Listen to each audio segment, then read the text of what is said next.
김태희는 참 기본에 충실한 사람이다. 가장 기본이 되는 게 바탕이 되지 않으면 그 위에다 어떤 거를 올리거나 쌓을 수가 없는 것 같아요. 항상 기본에 충실한 사람, 기본에 충실한 의원, 그렇게 좀 표현하고 싶습니다. 우리 더불어민주당 안산 출신이고요. 우리 본호동과 반월동을 지역을 두고 있는 도시환경위원회 소속 김태희 의원입니다. 반갑습니다.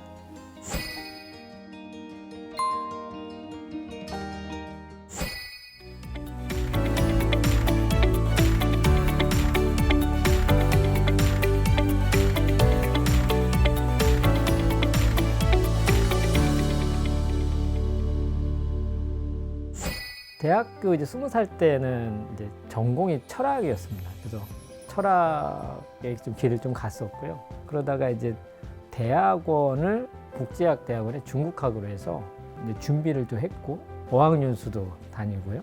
유럽 여행도 배낭 여행도 다니고, 뭐 농촌 봉사활동도 다니고, 또 학생회 활동을 하면서 많은 좀 이렇게 세상에 좀 눈을 뜨는 시기였던 것 같아요. 다양한 경험들을 했었던 것 같고요.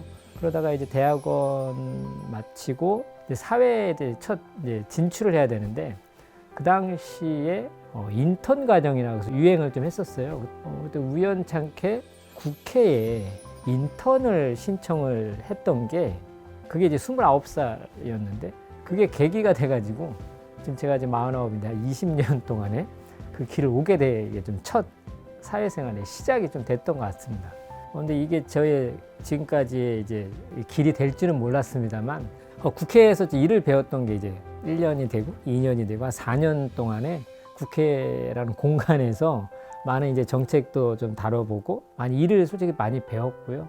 그리고 실질적으로 저는 국회에서 배운 그런 노하우나 이런 부분들을 한번 지역에 접목을 시켜서 지역 주민들이 바라는 큰 정책도 있고요. 진짜 생활민원도 있고 다양한 진짜 생활민원이 많은데 이런 부분들을 한번 좀 펼쳐보고 싶은 마음은 있었습니다. 그래서 2018년도에 그때 이제 지방선거에 안산 시의원으로 첫 출마를 하게 된 게, 실질적으로 이제 선출직으로서 지방의원으로서 기초의회에서 시작을 하게 됐고요. 4년 동안 이제 시의원 생활을 하면서 진짜 어떻게 보면 현미경 같이 진짜 작은 사업 하나하나가 주민들이나 생활에 진짜 관련이 되더라고요. 그래서 그런 생활 정치를 많이 좀 직접 접하게 됐던 것 같아요. 2022년에 또 이렇게 경기도의원으로, 광역의원으로 또 기회가 좀 있었고요. 그리고 나서 광역의원으로서 여기까지 좀 오게 됐습니다. 저는 가장 손꼽고자 하는 게 아이들인 것 같아요. 그러니까 아동 그룹홈이라고 경제적 방임이나 가정 학대에 의해서 아이들이 부모님하고 같이 못 살거나 아니면 분리 아동들이 가정집에서 사회복지 선생님들이나 복지시설분들 같이 아이들이 생활을 합니다. 경기도에 850명의 아동 그룹홈 아이들이 살아가고 있고, 시설이 한 160개, 그리고 선생님들이 한 500여 분 같이 있는데 같이 생활을 하세요. 아예 전국에서 경기도가 제일 많습니다. 아이들이. 그만큼 아이들이 행복하게 살고 있지 않다라는 거죠. 경기도에. 특히 31개 시군 중에 안산이 또 제일 많아요. 가슴 아프게도.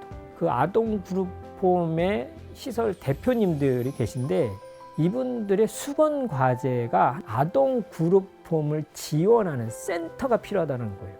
그게 서울이나 부산에는 있어요. 10년 전에. 경기도는 10년 전에 조례를 만들어 놓긴 했는데 10년 동안 한 걸음도 못 나간 거예요.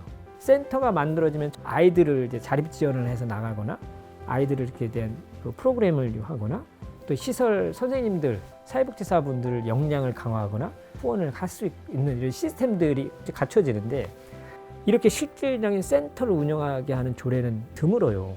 실질적으로. 그것도 예산이 또 수반되잖아요.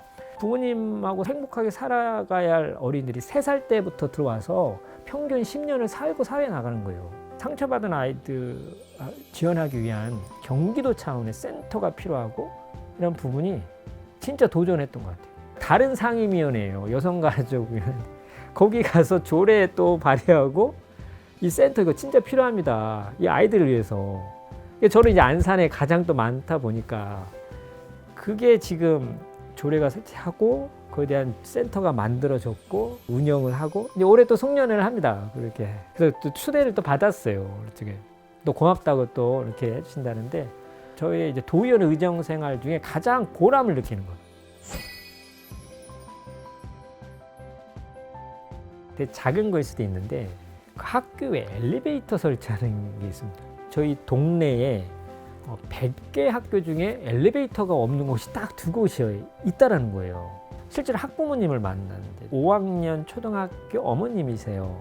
그 아이가 후천적인 장애다 보니 휠체어를 타고 있는 여학생인데 오빠들이 2명이 있고 중학생들이에요. 2년 뒤면 중학교 가잖아요. 당연하게 엘리베이터 있을 거라 생각을 했는데 오빠들한테 물어보니까 엘리베이터가 없다라는 그 사실을 알게 된 거예요. 그 어머니가. 학교, 안산지역교육청 뭐 여러 형태로 막 글도 하고 전화도 하고 그랬는데 그 피드백이 없는 거예요. 그래서 미련을 주시는 거예요. 아이들이 운동하다 보면 축구는 다리 다칠 수 있지 않습니까? 그러면 이게 목발하고 다니잖아요. 이 친구들이 계단을 못 올라간다는 거예요. 친구들이 업어주고 그 학교가 1년마다 바뀌면 학교 교실을 막 바뀌어야 되잖아요. 물건도 옮기고. 선생님들 다 그 물건 다 들고 다니신다는 거예요. 계단으로요. 그리고 경기도 교육청에 시설 담당하는 국장, 행정 이렇게 만났어요. 그랬더니 이러이러 하니까 이거 필요한 거 아니냐 했더니 그러면 신청하시라는 거예요. 예산은 충분하게 있다라는 거예요. 엘리베이터 설치는 기본적으로 공공시설은 의무예요. 그날 바로 경기도 교육청 관계자분들이 현장을 봐서 엘리베이터를 설치할 수 있는 위치까지 딱 찍어서 좀 갔거든요. 전 다 된 줄 알았어요. 근데 학교에서 신청을 안 하는 거예요. 자기네들은 7년 동안 계속 공사를 해서 이거 엘리베이터 하면 또 공사해야 된다. 이에 대한 공사 피로감, 안전사고에 대한 우려? 지금 이 학생이 지금 우리 당장 중학생이 아니지 않나요?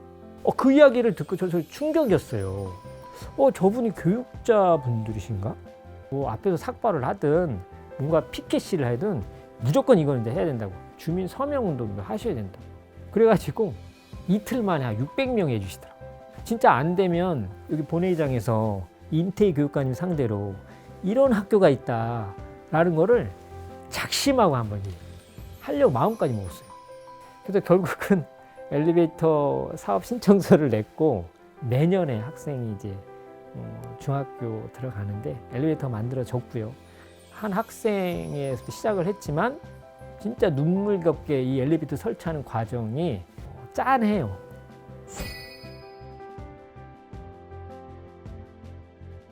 (2021년 8월에) 정부에서 3기 신도시 발표를 빵 하니까 동네에서 난리가 났습니다. 한쪽에서는 이제 막 개발이 뭔가 형성이 된다 해가지고 그런 한쪽에 있었고요. 또 한편으로는 앞으로 이거 살아야 되는데 나의 삶의 터전을 빼앗길 수도 있는 거잖아요. 우리는 원하지도 않아. 정부에서 니들이 뭔데? 이거 발표를 하냐. 주민분들이 찬성과 반대 또 이런 입장이 있고 상황에서 벌써 한 3, 4년 시간이 지났는데 정부가 하는 사업, 이게 또 경기도랑 함께 하다 보니까 사업이 원활하게 조성이 되고 최대한 주민분들이 참여할 수 있고 주민분들한테 충분한 설명과 협조와 안내가 있는 과정 속에서 원활하게 조성이 되기를 바라지 않겠습니까? 지금 현재 반월동이가 18,000명 되는데 2031년 신도시가 조성이 되면 한 3만 명 이상이 더 추가로 이제 입주가 돼요. 실질적으로 한 5만 명이 결국은 되면 안산에 25개 동이 있는데 가장 큰 동네가 될 수 있고 전에는 변방이라고 해가지고요. 안산 끝에 있어가지고 여기는 수원, 의왕, 군포, 화성 좋게 보면 교통의 중심지로 쓸 수 있는 곳이거든요. 근데 지금까지는 너무 이게 외곽에 있다 보니까 이분들이 소외감이 컸던 거예요. 그리고 개발 제한 것도 묶어놓고 하니까 이 사업이 잘 원만하게 되면 이 동네의 발전이나 인구에 대한 부분이나 많은 그래서 기대감들은 이런 부분들이 이런 이야기도 많이 하고 있죠. 기본에 이제 충실한 정치인. 그래서 통상 이제 의정 활동은 지방 의회로서의 역할, 그 다음에 지역 의원으로서의 역할 2가지 의정 활동이 나뉘어지는데 저는 그런 점에서 좀 기본에 참 충실한 정치인이 스스로 좀 되고 싶고요. 충실하게 좀 하고 싶어요.